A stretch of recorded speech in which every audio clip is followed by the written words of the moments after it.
Hello guys, welcome back my channel. मेरा नाम आकाश सिंह यादव है।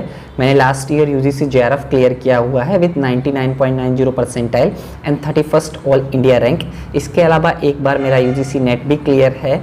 आपका जून का जो एग्ज़ाम था उसमें मेरा नेट क्लियर था एंड करेंटली मैं रिसर्च स्कॉलर हूँ आईआईटी खड़गपुर में। ठीक है, तो आज का वीडियो बहुत इंपॉर्टेंट होने वाला है। जो लोग भी कल पेपर दे के आए हुए हैं मैनेजमेंट का, उनको मैं आंसर्स बताऊंगा और कोशिश करूंगा कि वो आंसर्स सही हों। ठीक है, तो आप लोगों ने ही मुझे क्वेश्चंस दिए हैं तो मैंने उनके आंसर्स फाइंड करने की कोशिश की है, जो ऑप्शंस आप लोगों ने दिए थे उसमें से। ठीक है, एंड जो लोग भी कॉमर्स पे एग्ज़ाम देने वाले हैं फ्यूचर में, उनके लिए ये वीडियो बहुत इंपॉर्टेंट है। और जो आपके मैनेजमेंट पे पेपर दे के आए हैं उनको अपने आंसर्स अगर आइडेंटिफाई करने हैं तो ईजिली आइडेंटिफाई कर सकते हैं और पेपर का एनालिसिस भी होगा यहाँ पे। ठीक है, तो हाँ, जो लोग भी अभी टेलीग्राम चैनल पे मुझसे नहीं जुड़े हैं वो जाके जुड़ जाएं। मैं चैनल का लिंक आपको डिस्क्रिप्शन पे दे दूंगा, ताकि जो भी नोट्स हैं या जो मैंने बहुत सारे नोट्स भेजे हैं, पीपीटी भेजी हैं, पीडीएफ भेजे हैं पेपर फर्स्ट और पेपर सेकंड के, वो आप इजीली वहाँ से डाउनलोड कर सकें। ठीक है, एंड जो लोग भी पहली बार मेरे चैनल को देख रहे हैं वो चैनल को सब्सक्राइब करो, ताकि और भी ऐसे अच्छे वीडियो आपको देखने को फ्यूचर में मिलेंगे। ठीक है, एंड बेल आइकन को भी प्रेस कर देना। चलो तो हम स्टार्ट करते हैं मैनेजमेंट का क्वेश्चंस। तो देखो, मैनेजमेंट के जो क्वेश्चंस थे ज़्यादा डिफ़िकल्ट नहीं पेपर आया था, पेपर बहुत सिंपल आया था एज़ कम्पेयर टू पिछले साल को। अगर हम कंपेयर करें पिछले साल से तो पेपर सिंपल आया था, चाहे वो आपकी आरसी हो, चाहे आपका कोई भी चीज़ें हो, पेपर बहुत सिंपल था। बस थोड़ा सा आपको कंफ्यूज करने की कोशिश की गई थी। अगर आपके कंसेप्ट्स क्लियर होंगे ना तो इस पेपर को आप लोग ईजिली कर सकते हो। ठीक है, तो सबसे पहला जो क्वेश्चन था वो आपका कहीं ना कहीं इन्फ्लेशन से रिलेटेड क्वेश्चन आया था, या आपका टाइम वैल्यू ऑफ मनी से रिलेटेड क्वेश्चन था। तो ये चीज़ भी मैंने डिस्कस की थी। ज़्यादातर ऐसे एमसीक्यू आए थे, मैं ये बोलूँगा 20 से 30 ऐसे एमसीक्यू थे जो हम लोगों ने डिस्कस किए हुए हैं ऑलरेडी। जब हमने आपको एमसीक्यू पढ़ाए थे या एमसीक्यू दिए थे यूट्यूब पे, तो ज़्यादातर एमसीक्यू हम लोगों ने ऑलरेडी डिस्कस किए हुए हैं। ठीक है, तो ये वाला एमसीक्यू भी हमने डिस्कस किया था। इसमें ये बोला गया है इस क्वेश्चन पे कि जो टाइम वैल्यू ऑफ मनी का कंसेप्ट है उसमें लोग करंट में पैसा लेना क्यों प्रेफर करते हैं एज़ कम्पेयर टू फ्यूचर। जैसे हम आपको अगर एग्जांपल दें कि 1 रुपये हम आपको अभी देंगे और 1 रुपये आपको हम यही 1 रुपये आपको 1 साल बाद देंगे, तो आप हमेशा बोलोगे 1 रुपये आपको अभी चाहिए। तो उनके रीज़न जो होते हैं, पहला रीज़न होता है इन्फ्लेशन, क्योंकि फ्यूचर में उस 1 रुपये की वर्थ या वैल्यू कम हो जाएगी एज़ कम्पेयर टू अभी। ठीक है, प्रेजेंट में, एंड जो परचेजिंग पावर है वो अभी उसकी ज़्यादा है एंड फ्यूचर में कम हो जाएगी। दूसरा रीज़न होता है लिक्विडिटी। ठीक है, बहुत सारे लोगों को लिक्विडिटी की प्रॉब्लम होती है, वो अभी पैसा चाहते हैं इसलिए। ठीक है, तीसरा जो आपका इसमें आंसर, मतलब इसमें आपके एक ये स्टेटमेंट दे दिया गया था, इसके बाद आपको पर्टिकुलर ये आंसर्स दिए गए थे, ऑप्शंस दिए गए थे। ठीक है, और जो चौथा जो था आपका रिस्क एवर्स इन्वेस्टर था तीसरा। ठीक है, और चौथा जो जनरेट रिटर्न, जैसे मान के चलो आपको 1 रुपये अभी जो मिल रहा है, आप वो 1 रुपये अभी लेके वो अपने पर्टिकुलर एफडी कर दोगे या जो भी कर दोगे, तो उससे आप कुछ रिटर्न ले सकते हो। ठीक है, तो आपको उस 1 का 2 भी मिल सकता है, 1.5 भी मिल सकता है। ठीक है, फिर जो नेक्स्ट क्वेश्चन था रिग्रेशन लाइन्स का क्वेश्चन था, ये क्वेश्चन भी हम लोगों ने डिस्कस किया था। तो आप ये ध्यान रखना, कहीं ना कहीं जो क्वेश्चंस हैं वो जरूर सेम होंगे, लेकिन आंसर्स में कहीं ना कहीं थोड़ा सा वेरिएशन हो सकता है और कुछ आंसर्स गलत भी हो सकते हैं। उसको आप लोग इशू मत बनाइएगा, क्योंकि मुझे जितने ऑप्शंस मिले मैंने उन ऑप्शंस के अकॉर्डिंग अपना बेस्ट आंसर दिया है, क्योंकि मेरे को 2 ऑप्शन 3 ऑप्शन ही लोगों ने दिए हैं। ठीक है, तो रिग्रेशन लाइन का जो मुझे लगता है कि बेस्ट आंसर है to estimate change in from 1 unit as change in x. ठीक है, ये आपको पता होगा, रिग्रेशन लाइन जो है आपका रिलेशनशिप बताती है 2 वेरिएबल्स के बीच। एक डिपेंडेंट वेरिएबल होता था, एक इंडिपेंडेंट वेरिएबल होता था। ठीक है, और नेक्स्ट जो था वो बहुत सिंपल क्वेश्चन था, सैम्पलिंग से था। सैम्पलिंग की टेक्निक्स हम लोगों ने बहुत बार डिस्कस की है टेलीग्राम चैनल पे, जब हम लोग एमसीक्यू करते थे तब भी इसको हम लोग बहुत बार डिस्कस कर चुके हैं। ठीक है, तो इसमें सिंपल सा पूछा गया था कि कोटा जो है वो आपकी रैंडम सैम्पलिंग है कि नॉन रैंडम सैम्पलिंग है। 2 स्टेटमेंट दिए गए थे, तो आपको पता है कोटा जो है आपकी नॉन रैंडम सैम्पलिंग है, जिसे हम लोग नॉन प्रोबेबिलिटी सैम्पलिंग भी बोलते हैं।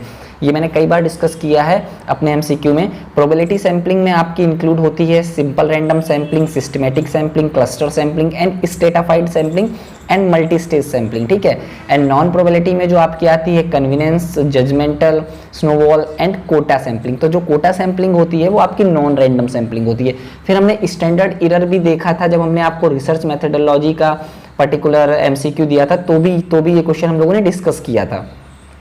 मैं तो आपसे इतना बोलूंगा, आपने अगर मेरे एमसीक्यू देखे होते कम से कम 30 से 40 क्वेश्चन आपके गलत नहीं हो सकते थे, क्योंकि बहुत क्वेश्चंस ऐसे थे जो सेम आए हुए थे। ये 3 क्वेश्चन तो बिल्कुल सेम आए थे। ये मैंने आपको कराए हुए हैं, आप जाके देख भी सकते हो। बिजनेस स्टैट्स और आपका रिसर्च मेथडोलॉजी में मैंने क्वेश्चंस कराए हैं। तो ये जो नेक्स्ट क्वेश्चन है जो हमारा standard error is inversely proportionate to the square root of sample size, ये भी बिल्कुल सही स्टेटमेंट है। तो यहाँ पे दोनों स्टेटमेंट हमारे ट्रू होंगे। जो फोर्थ क्वेश्चन था वो आपका कहीं ना कहीं रिलेटेड था working hour, condition and service and employment से, ये किस एक्ट के अंदर आते हैं। तो इसमें आपको 4 ऑप्शन दिए थे, मुझे 2 ऑप्शंस मिले हैं जो कि payment of wages act and factories act है। तो ये इन दोनों के अंदर तो आते हैं। इसके अलावा कुछ ऑप्शंस और भी होंगे, उन्हें देखने के बाद हम लोग इजीली आइडेंटिफाई कर सकते थे, ठीक है। फिर जो नेक्स्ट क्वेश्चन था बहुत सिंपल क्वेश्चन था, ये टीम का क्वेश्चन था। ये भी आप इजीली कर सकते थे। कॉमन पर्पस, कॉमन परफॉर्मेंस गोल होता है और म्यूचुअल अकाउंटेबिलिटी होती है, वो हमेशा टीम को हम बोलते हैं, ठीक है। टीम की डिफिनेशन आप पढ़ोगे तो ये चीज़ आपको देखने को मिलेगी, ठीक है। फिर जो नेक्स्ट क्वेश्चन था, ये क्वेश्चन हम लोगों ने डिस्कस किया था बिजनेस इन्वायरमेंट में। अभी रिसेंटली मैंने वीडियो दिया है 3 से 4 दिन पहले, तो उसमें ये क्वेश्चन हम लोगों ने डिस्कस किया था।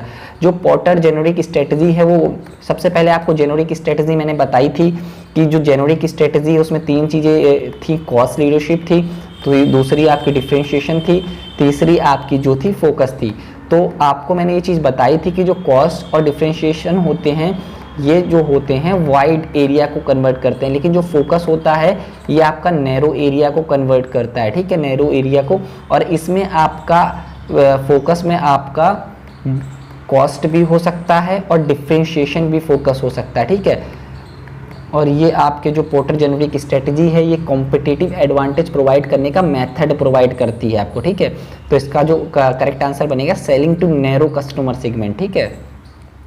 फिर एक प्रोसेस से क्वेश्चन था जिसका करेक्ट प्रोसेस मुझे आप लोगों ने दिया है कि उसका जो करेक्ट प्रोसेस था सर वो ये था कि डिटेल अबाउट एंटरप्रेन्योर्स, ठीक है। फिर इसका market and economic development, then HR development, then executive summary, ठीक है। तो ये आप लोगों ने मुझे प्रोसेस दिया है। 8th नंबर जो था आपका फॉरेन ट्रेड पॉलिसी से था कि इस समय इंडिया में कौन सी फॉरेन ट्रेड पॉलिसी फॉलो की जा रही है। तो इसका भी आप लोगों ने आंसर जो दिया है 2015-20 दिया है, ठीक है। मुझे कहीं बहुत सारे जो ऑप्शंस हैं नहीं पता हैं, तो इसलिए कहीं ना कहीं कुछ क्वेश्चंस के आंसर गलत भी हो सकते हैं। सब आपने ही दिए हैं, ठीक है, लेकिन क्वेश्चंस गलत नहीं होंगे, ये मैं गारंटी ले रहा हूँ, क्योंकि मैंने क्वेश्चंस 3 कम से कम कुछ नहीं तो 20 से 25 लोगों से लिए हैं, उसके बाद इनको इंक्लूड किया है। तो नेक्स्ट क्वेश्चन जो था हमारा प्रोसेस लेआउट से था कि जो हमारा प्रोसेस लेआउट होता है, ये क्वेश्चन भी हम लोगों ने डिस्कस किया था। प्रोसेस लेआउट जो होता है या सेलुलर लेआउट जो होता है, ये जो लेआउट होते हैं या प्रोडक्ट लेआउट होता है, तो उनको हमने डिस्कस किया था। जब भी प्रोसेस लेआउट की बात करते हैं तो ऑटोमोबाइल असेंबली एंड मैन्युफैक्चरिंग में फॉलो किया जाता है, क्योंकि जो आपका इनका प्रोडक्शन होता है एक प्रोसेस में होता है, ठीक है। एंड नेक्स्ट क्वेश्चन जो था रिटेल स्टोर, इसको भी बहुत अच्छे से डिस्कस किया था मार्केटिंग के पेपर, मार्केटिंग के एमसीक्यूज में आप जाके देख सकते हो।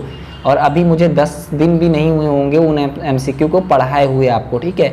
तो टाइप्स ऑफ रिटेल स्टोर में हमने आपको बताया था कन्वीनियंस होता है, डिपार्टमेंटल होता है एंड सुपर स्टोर होता है, ठीक है। तो सिंपल सा क्वेश्चन था। मैंने आपको इवन ये बताया था कि कन्वीनियंस क्या होता है, डिपार्टमेंटल क्या होता है, सुपर स्टोर क्या होता है, ठीक है। फिर जो नेक्स्ट क्वेश्चन था वो सिगमेंटेशन के प्रोसेस से क्वेश्चन था, ठीक है। तो उसका करेक्ट जो आपका प्रोसेस बताया है मुझे कुछ लोगों ने, आइडेंटिफाई सिगमेंट। सबसे पहले आप एक सिगमेंट को आइडेंटिफाई करोगे, फिर प्रोफाइल बनाओगे जो भी सिगमेंट है, फिर आप सिगमेंट पे देखोगे कि आपका जो पहले के जो कॉम्पिटिटर हैं वो कैसे ऑफर प्रोवाइड, मतलब कैसा प्रोडक्ट एंड सर्विस दे रहे हैं, जो पॉपुलेशन है या जो आपका सिगमेंट है उसकी नीड सेटिस्फाइड हो रही है कि नहीं, फिर आपका इफेक्टिव सिगमेंट टारगेट होगा, ठीक है। फिर देखो ये बहुत सिंपल क्वेश्चन है, ये भी हम लोगों ने कई बार डिस्कस किया था कि जो प्राइमरी डेटा में क्या नहीं इंक्लूड होता था। तो इसके जो ऑप्शन थे आपके क्वेश्चनायर था, इंटरव्यू था और डॉक्यूमेंट था और एक और था। तो जो आपका डॉक्यूमेंट होता है ये आपका इंक्लूड नहीं होता है प्राइमरी डेटा पे, ठीक है। नेक्स्ट क्वेश्चन जो था अकाउंटिंग स्टैंडर्ड से था, इंडियन अकाउंटिंग स्टैंडर्ड से था। तो इंडियन अकाउंटिंग स्टैंडर्ड 8 जो होती है कहीं ना कहीं अकाउंटिंग पॉलिसी को फॉलो करती है। इंडियन अकाउंटिंग स्टैंडर्ड 110 जो होती है वो आपकी कंसोलिडेटेड फाइनेंशियल स्टेटमेंट पे बात करती है। इंडियन अकाउंटिंग स्टैंडर्ड 7 जो होती है वो आपके कैश फ्लो स्टेटमेंट पे बात करती है। इंडियन अकाउंटिंग स्टैंडर्ड 24 जो होती है वो रिलेटेड पार्टी डिस्क्लोजर। ये बिल्कुल सही है और यही अकाउंटिंग स्टैंडर्ड्स पूछे भी गए थे। आप लोग जो लोग पेपर दे के आए होंगे वो आप समझ रहे होंगे। फिर जो नेक्स्ट क्वेश्चन था ये भी बहुत सिंपल था, इसमें से एक मिसिंग है, मैच द फॉलोइंग था, एक कुछ मिसिंग है, लेकिन आप लोग इजी आंसर इसका निकाल सकते थे। तो जो ये था उरुग्वे जो आपका राउंड था, आपको मैंने कई बार बताया है, बहुत डिस्कस किया था कि 1986 से 1993 पे आपका जो गैट था वहाँ पे ये हुआ था, ठीक है। फिर जो इसी के बाद आपका जो था वो गैट जो था 1995 में WTO में कन्वर्ट हो गया था, इसी के बाद इसी राउंड के बाद, ठीक है। फिर नेक्स्ट जो था आपका ब्रिटेन वुड कॉन्फ्रेंस, जिसके बाद आपकी दो चीज़ें आई थी जो थी वर्ल्ड बैंक और IMF, ठीक है, जो कि आया था 1944 में, ठीक है। फिर जो था दोहा डिक्लेरेशन जो कि WTO का ही एक समिट है जो कि 2001 में हुआ था, ठीक है। तो आप लोग करेक्ट आंसर इजीली बता सकते हो। फिर आपका कलेक्टिव बार्गेनिंग से क्वेश्चन था, मैंडेटरी सेटलमेंट से क्वेश्चन था, HR से क्वेश्चंस काफ़ी ज़्यादा आए थे इस बार, और इस बार न्यूमेरिकल्स क्वेश्चन बहुत कम थे, 2 ही 3 थे, तो इसलिए कट ऑफ हाई जाएगा, थोड़ा बहुत हाई जाएगा, ठीक है। मैंडेटरी सेटलमेंट की बात करते हैं तो आपको पता होगा जो एडिक्शन होता है वो मैंडेटरी सेटलमेंट की बात करता है, और भी बहुत सारे मेथड्स होते हैं वहाँ पे मैंडेटरी सेटलमेंट नहीं होता है, ठीक है। फिर जो नेक्स्ट क्वेश्चन एक क्वेश्चन था आपका डिस्ट्रप्टिव इनोवेशन से रिलेटेड, बहुत सिंपल सा था इसका, मुझे पता है कि डिस्ट्रप्टिव इनोवेशन क्या होता है, लेकिन मुझे ऑप्शंस नहीं पता है, तो इसका आंसर मैं आपको नहीं दे पा रहा हूँ। फिर हम चलते हैं बैलेंस स्कोर कार्ड से रिलेटेड, तो वो बैलेंस स्कोर कार्ड जो है कहीं ना कहीं ह्यूमन रिसोर्स मैनेजमेंट से रिलेटेड है, ठीक है। फिर जो नेक्स्ट क्वेश्चन था बहुत सिंपल सा था कि कोफिशिएंट ऑफ रेंज क्या होता है, तो highest minus lower divided by highest plus lower, and coefficient of, ये मैच द फॉलोइंग था, कोफिशिएंट ऑफ क्वार्टाइल डेविएशन क्या होता है, तो आपको इजीली ये भी पता होगा क्वार्टाइल डेविएशन कोफिशिएंट क्या होता है, तो जिसका फार्मूला होता है Q3 माइनस का Q1, ठीक है, डिवाइडेड बाय Q3 प्लस का Q1, ठीक है, क्वार्टाइल डेविएशन का। फिर आपका कोफिशिएंट ऑफ वेरिएशन जिसका फॉर्मूला आपको अच्छे से पता है, standard deviation divided by mean into 100, तो आप लोग इजीली इसको करके आए होंगे। ये क्वेश्चन भी हम लोगों ने डिस्कस किया है जब बिजनेस स्टैट्स पढ़ी है, ठीक है। फिर जो नेक्स्ट क्वेश्चन था इकोनॉमिक ऑर्डर क्वांटिटी, ये क्वेश्चन तो मैंने बहुत अच्छे से बताया था, बहुत सिंपल क्वेश्चन था, इसका फॉर्मूला भी मैंने आपको अच्छे से याद करवाया था, 2UPC। अगर आपको ये फॉर्मूला याद होता तो आप इस क्वेश्चन को ईजिली कर सकते थे, ठीक है। ये क्वेश्चन बहुत अच्छे से करवाया था। फिर नेक्स्ट जो स्टेटमेंट था वो हमारा फाइनेंशियल स्टेटमेंट से रिलेटेड था, जिसमें कैश फ्लो, फंड फ्लो और आपका और भी बहुत सारी चीज़ें थी, ठीक है। तो इसका करेक्ट आंसर मैं अभी नहीं आइडेंटिफाई कर पाया हूँ। फिर नेक्स्ट जो क्वेश्चन था सोशल इंटरप्रेन्योरशिप से था, तो देखो सोशल इंटरप्रेन्योरशिप कहीं ना कहीं वेलफेयर की बात करती है, सर्विस प्रोवाइड करने की बात करती है, no profit and no loss पे काम करती है। तो ऐसे ही कुछ आपके ऑप्शंस थे, जिनमें से 2 ऑप्शन ये थे तो जो मैंने इंक्लूड किए हैं। फिर जो नेक्स्ट क्वेश्चन था मैच द फॉलोइंग था, वैल्यू क्रिएशन आपको पता है टाइम वैल्यू ऑफ मनी से वैल्यू क्रिएशन होता है, वैल्यू प्रोटेक्शन किससे होता है आपको पता है, ऑप्शन फ्यूचर जितने भी डेरिवेटिव्स हैं वो कहीं ना कहीं वैल्यू प्रोटेक्शन का काम करते हैं। इस क्वेश्चन को इस टॉपिक को हमने बहुत अच्छे से डिस्कस किया है, ऑप्शन एंड फ्यूचर अगर आपने देखा होगा तो मैंने ये टर्म भी यूज किया है, वैल्यू प्रोटेक्शन सेम टर्म मैंने यूज किया है। फिर हम बात करते हैं एसेट प्राइसिंग। एसेट प्राइसिंग में कहीं ना कहीं मर्जर और एक्विजिशन बहुत इंपॉर्टेंट, जब आपको मर्जर और एक्विजिशन कर रहे होते तो एसेट प्राइसिंग निकालने की जरूरत पड़ती है। फिर हम बात करते हैं प्राइस डिस्कवरी, तो हमारा कैपम एंड एपीटी यूज होता है। कैपम का फुल फॉर्म जो होता है कैपिटल एसेट प्राइसिंग मॉडल होता है, एंड एपीटी का जो होता है आर्बिट्रेज प्राइसिंग मॉडल होता है। इसके अलावा और भी होते हैं जो कॉमर्स में जिनका पेपर होने वाला है उनको अच्छे से पढ़ लेना। ये क्वेश्चन भी हमने डिस्कस किया जिसे हम लोग सिंगल इंडेक्स मॉडल और मार्को एनालिसिस भी बोलते हैं। जो फाइनेंस की एक वीडियो मैंने आपको प्रोवाइड की थी, पूरा एनालिसिस या पूरे जितने भी टॉपिक्स थे तो उनमें मैंने इसको डिस्कस किया था, ठीक है। फिर हमारा जो नेक्स्ट क्वेश्चन है एनएसओप की जो मैट्रिक्स थी उसको भी हम लोगों ने, इस क्वेश्चन को भी इंक्लूड किया था। इसमें सिंपल से ये पूछा गया था किसको किसको इंक्लूड किया जाता है। तो इसमें करेक्ट आंसर जो बनता है आपका market penetration, market development and product development. इसके अलावा डाइवर्सिफिकेशन को भी इंक्लूड करते हैं, मे बी वो आपके ऑप्शंस में नहीं था, ठीक है। तो जो नेक्स्ट क्वेश्चन था वो टूथपेस्ट का सिगमेंटेशन के बारे में पूछा गया था कि जो टूथपेस्ट है अगर हमें उसका सिगमेंटेशन करना है तो कौन सा सिगमेंटेशन हमें यूज करना चाहिए। तो वहाँ पे मुझे जो सबसे ज़्यादा एक्यूरेट लग रहा है अब तक बिहेवियरल सिगमेंटेशन करना चाहिए, क्योंकि उसके जो पार्ट्स होते हैं user frequency, brand loyalty, occasion, benefit needed, buyer readiness stages, ये कहीं ना कहीं आपके टूथपेस्ट सिगमेंटेशन में बहुत इफेक्टिव हो सकते हैं, ठीक है। बाकी देखते हैं नेट क्या एनटीए क्या आंसर देता है। फिर एक क्वेश्चन जो था कॉस्ट बेस्ड प्राइसिंग से था, अब ये मुझे इसका करेक्ट आंसर नहीं बताया है किसी ने, ठीक है। फिर लाइव पोजीशन पे था एक क्वेश्चन, IM OK UR, मतलब इसमें चार ऑप्शंस थे और मैच द फॉलोइंग था आई थिंक ये। तो एक का तो मुझे बताया है बॉसिंग का, और बाकी के जितने भी टर्म्स थे वो कुछ डिफरेंट थे, ठीक है, थोड़ा सा घुमा के पूछा गया था। फिर जो नेक्स्ट क्वेश्चन था वो आपके 4 पीस से था, इसको भी हम लोगों ने बहुत बार डिस्कस किया। तो प्रोडक्ट के जो प्रोडक्ट मिक्स होता है उसमें आपका ब्रांड आता है, ठीक है, फीचर आते हैं, एट्रीब्यूट्स आता है, सारे प्रोडक्ट के रिलेटेड चीज़ें आ जाएंगी। प्राइस में आपका EDLP आता है जिसे हम लोग बोलते हैं एवरी डे लो प्राइस, जिसका फुल फॉर्म नहीं दिया था इसलिए आप लोग कंफ्यूज हो गए।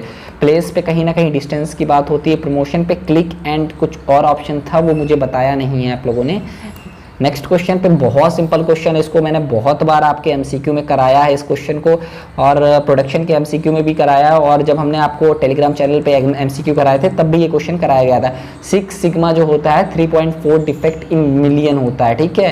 ये क्वेश्चन इजीली आप लोग कर सकते होगे। और 6 सिग्मा का जो प्रोसेस होता है वो इजीली आपको पता है, define, then measure, then analysis, then improve, then evolution. Same question मैंने दिए थे, ये दोनों क्वेश्चन मैंने दिए थे अपने MCQ में, ठीक है, और सेम ही रिपीट हुए हैं। बहुत सारे क्वेश्चंस ऐसे हुए हैं रिपीट हुए हैं, अगर आपने वीडियो देखी होगी तो मैं गारंटी से कह रहा हूँ 30 से 40 क्वेश्चन आपके गलत नहीं होने चाहिए भाई, ठीक है, अगर अच्छे से देखी होगी।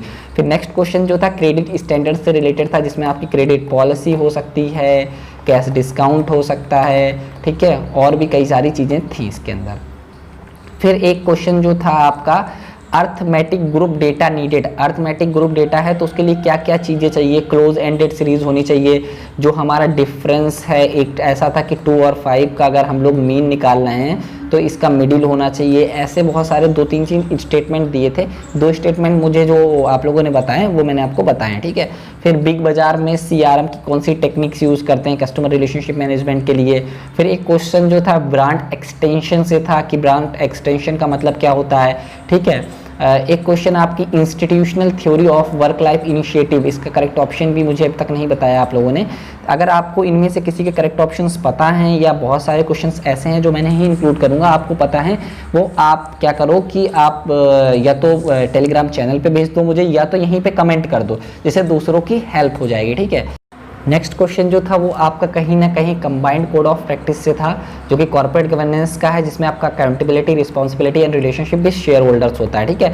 ये जो आपकी कॉर्पोरेट गवर्नेंस है इसका जो मेन मोटिव था वो आपके शेयर होल्डर्स के इंटरेस्ट को सेव करना था, या जो आपके स्टेक होल्डर हैं उनके इंटरेस्ट को सेव करना था, और जो कंपनी है उसके अंदर कोई अनफेयर प्रैक्टिस ना हो, ठीक है। नेक्स्ट क्वेश्चन जो क्वार्टरली से रिलेटेड था, क्वार्टरली का मतलब जो होता है आपका 3 मंथ या 90 डेज होता है, बाकी किस कंटेक्स्ट में था ये मैं नहीं बता सकता हूँ, अगर वो पता चलता तो मैं और करेक्ट आंसर देता आपको, ठीक है। फिर इसके बाद हम बात करते हैं नेक्स्ट क्वेश्चन पे, जो आपकी जितनी भी थ्योरीज हैं मैनेजमेंट की उनको अरेंज करने के लिए बोला था। तो सबसे पहले जो थ्योरी थी FW टेलर की थी, जिसे साइंटिफिक थ्योरी बोलते थे। फिर आपके हेनरी फ्योल की थी, जिसे एडमिनिस्ट्रेटिव थ्योरी बोलते थे। मैक्स वेबर थी, जिसे ब्यूरोक्रेटिक बोले हैं हम लोग। फिर आपकी इल्टन मायो की थ्योरी थी, जिसे ह्यूमन रिलेशन अप्रोच बोले हैं, ठीक है। फिर हमारी सिस्टम थ्योरी थी, ठीक है।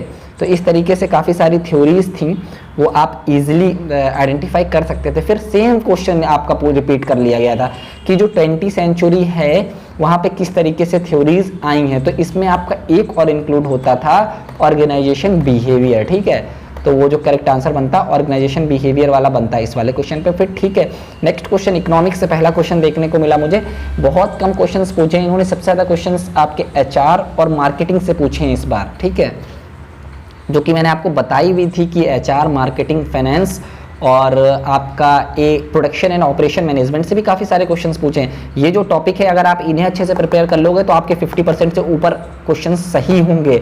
और ऐसा हुआ है इस बार, सिर्फ फाइनेंस का ऐसा पार्ट है जो कम आया है, बाकी जितनी भी चीज़ें मैंने बताई थी आपको, मैंने आपको स्मार्ट स्ट्रेटेजी का एक वीडियो बनाया था मैनेजमेंट पे कि आप 5 यूनिट अगर अच्छे से प्रिपेयर करके जाते हो तो आपका स्कोर बहुत अच्छा होने वाला है। ठीक है, अगर आपने फॉलो किया होता तो आपका स्कोर अच्छा होगा। ठीक है, फिर आपका जो ओलिगोपोली का फर्स्ट मूवर एडवांटेज का जो मॉडल था वो किसने दिया था ये पूछा गया था, तो इसका जो करेक्ट आंसर बनना था वो स्टॉक वर्ग था। ठीक है, नेक्स्ट क्वेश्चन पे हम चलते हैं। फिर ये बहुत सिंपल सा क्वेश्चन है, ये वाला क्वेश्चन हम लोगों ने कई बार डिस्कस किया है अपने वीडियो में। इंटरनेशनल बिजनेस का जब हमने आपको वीडियो पढ़ाया था, MCQ दिया था, तब हमने इस चीज़ को डिस्कस किया था। 2 से 3 बार क्वेश्चन इंक्लूड किया था। जो सबसे पहले हमारा आता है इकोनॉमिक कॉर्पोरेशन आता है। ठीक है, फिर हमारा आता है free trade area. Free trade area में क्या होता है, जो हमारे टैरिफ होते हैं 2 कंट्रीज के बीच वो खत्म हो जाते हैं। ठीक है, लेकिन जो उनकी एक्सटर्नल पॉलिसी होती है वो इंडिपेंडेंट होती है। ठीक है, फिर हमारा आता है कस्टम यूनियन।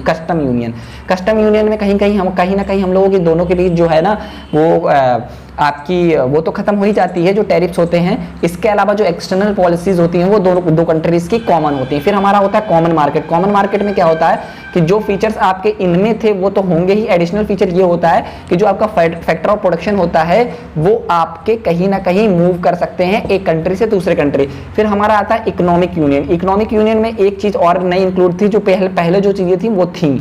इकोनॉमिक यूनियन में ये और इंक्लूड कर लिया था उन्होंने कि जो हमारी एक्सटर्नल इकोनॉमिक पॉलिसी, जो हमारी मॉनेटरी एंड फिजिकल पॉलिसी है वो कॉमन होंगी। ठीक है, इसके अलावा आपका एक और हो सकता है जिसे हम बोलते हैं पॉलिटिकल यूनियन। ठीक है, जो ऑप्शन में मतलब जो था नहीं लेकिन हो सकता है अगर आएगा। फिर नेक्स्ट क्वेश्चन जो था फंडामेंटल बिजनेस इवेंट, मतलब जो लोअर लेवल पे, सबसे लोअर लेवल पे कौन काम करता है, जिसे हम बोलते हैं TPS, ट्रांजैक्शन प्रोसेस सिस्टम। ठीक है, और आपका मिडिल लेवल पे आपसे आ सकता है तो वहाँ पे MIS काम करता है और आपका DSS काम करता है, और आपको टॉप लेवल की बात करें तो वहाँ पे एग्जीक्यूटिव इंफॉर्मेशन सिस्टम काम करता है। ठीक है,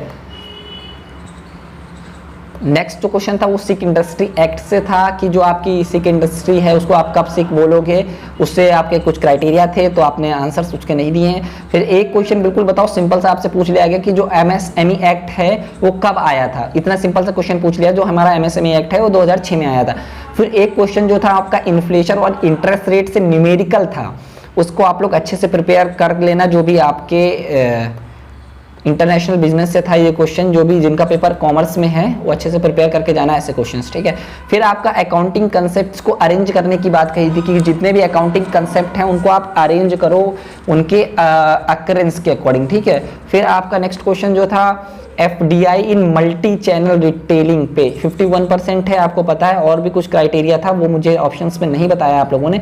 फिर प्राइसिंग इंक्लूड कॉस्ट प्राइसिंग में आपको पता है कॉस्ट प्लस प्राइसिंग इंक्लूड करते हो, मार्कअप प्राइसिंग इंक्लूड करते हो, एंड टारगेट रिटर्न प्राइसिंग आप इंक्लूड करते हो। ठीक है, नेक्स्ट क्वेश्चन पे चलते हैं, हम बात करते हैं RC की। देखो RC इतनी सिंपल थी, आप लोगों ने खुद बताया और बहुत सारे लोगों ने मेरे से बोला है कि सर आपका जो पहला वीडियो था जिसमें आपने 5-7 क्वेश्चन सिर्फ करवाए थे मार्केटिंग के, उसमें आपने इसको बहुत अच्छे से डिफाइन किया। कई सारे लोगों ने मेरे से ये चीज़ बोली, सिर्फ उतना ही मैंने पढ़ा था और ये मेरे 5 क्वेश्चन हो गए, क्योंकि मैंने आपको चीज़ें बताई थी कैसे होती हैं प्रैक्टिकली, कैसे एक्सचेंज कंसेप्ट आया, कैसे प्रोडक्शन कंसेप्ट आया, कैसे प्रोडक्ट कंसेप्ट आया, कैसे मार्केटिंग कंसेप्ट आया, कैसे सोशल मार्केटिंग कंसेप्ट आया, कैसे इंटीग्रेटेड मार्केटिंग कंसेप्ट आया। ठीक है, और इसके अलावा एक कंसेप्ट मैंने आपको और बताया था, वो जो था आपका, ये जितने भी कंसेप्ट होते हैं ये 3, इनमें कहीं ना कहीं मार्केट मायोपिया होता है। ठीक है, उससे रिलेटेड भी क्वेश्चन था। मार्केट मायोपिया का मतलब होता है शॉर्ट साइटनेस, मतलब आप क्या है कि आप दूर का नहीं देख पा रहे हो, आप पास की चीज़ों पे ज़्यादा फोकस कर रहे हो। ठीक है, तो जिसे हम लोग बोलते थे मार्केट मायोपिया, जिसे लिबिट ने दिया था। ठीक है, अच्छे से याद रखिएगा कॉमर्स वाले। तो इसमें बहुत सिंपल से क्वेश्चन थे, कुछ नहीं था, बेसिक कंसेप्ट थे। RC इतनी सिंपल आ रही, लोग बता रहे हैं सिर्फ 10 या 20 पैराग्राफ थे, उसके बाद आपको 10 या 20 लाइन थी, फिर इसके बाद डायरेक्ट आपको क्वेश्चन दे दिया गया था, इतना सिंपल था। फिर एक क्वेश्चन आपका जो दूसरा वाला RC का था वो ह्यूमन रिसोर्स से रिलेटेड था। एंड कल मैंने परसों जब आप लोग पेपर देने जा रहे हैं तो मैंने आपसे ये चीज़ बोली भी थी कि आप लोग लास्ट में 10 से 15 मिनट टाइम रखिएगा, क्योंकि होता क्या है कि लास्ट में ही NTA, RC एंड आपके जितने भी न्यूमेरिकल हैं वो रखती है, जैसा कि लास्ट टाइम उन्होंने किया था। लेकिन लास्ट टाइम का जो न्यूमेरिकल और RC थी काफ़ी डिफिकल्ट थी, इस टाइम की बिल्कुल भी डिफिकल्ट नहीं थी। ठीक है, दूसरा क्वेश्चन जो था वो आपका ह्यूमन रिसोर्स से रिलेटेड था। ठीक है, जिसमें आपका एक बंदा होता है, उसको पहले से एक्सपीरियंस होता है, वो एक नई कंपनी में काम करता है, दिल्ली में कुछ ऐसा था। तो उसमें आपको कंपनसेशन और ये जो वेलफेयर फैसिलिटीज़ हैं, इन सब चीज़ों से रिलेटेड क्वेश्चंस पूछे गए थे। एक question job evolution, job analysis and job description से भी था, ठीक है, तो आप इजीली कर लेते। सिर्फ आपको अगर कंसेप्ट भी पता होंगे तो आप इजीली कर लोगे, कोई दिक्कत नहीं। फिर जो नेक्स्ट क्वेश्चन जो था हमारा, वो कहीं ना कहीं आपका जो एक न्यूमेरिकल था, करंट एसेट करंट लायबिलिटी आपको दिए थे। अगर इन्होंने बोला था कि अगर कंपनी लोन इतना ले ले कि जो आपका रेशियो है 1.25 से कम ना हो, ठीक है, तो अभी जो करंट रेशियो था आप डिवाइड कर दिए 1.6 है, 1.25 तक इंक्लूड होता है, तो भाई ऑब्वियस सी बात है करंट एसेट नहीं बढ़ रहे हैं, कहीं ना कहीं हमारी यहाँ पे करंट लायबिलिटी बढ़ेंगी। तो जब आप इसको 1600 करंट एसेट हमारे सेम रहेंगे, जब हम लायबिलिटी को अपनी कर देंगे कितना 1280, जब हम लायबिलिटी को अपनी 1280 कर देंगे तो हमारा जो रेशियो आ जाएगा 1.25 आ जाएगा इजीली। एक क्वेश्चन और लास्ट क्वेश्चन है, सिक्योरिटी एनालिसिस से क्वेश्चन था, उसका भी आंसर मुझे काफ़ी लोगों में से किसी ने दिया नहीं है, ठीक है, तो देखते हैं। हाँ यार, वीडियो को सब लोग लाइक कर दो।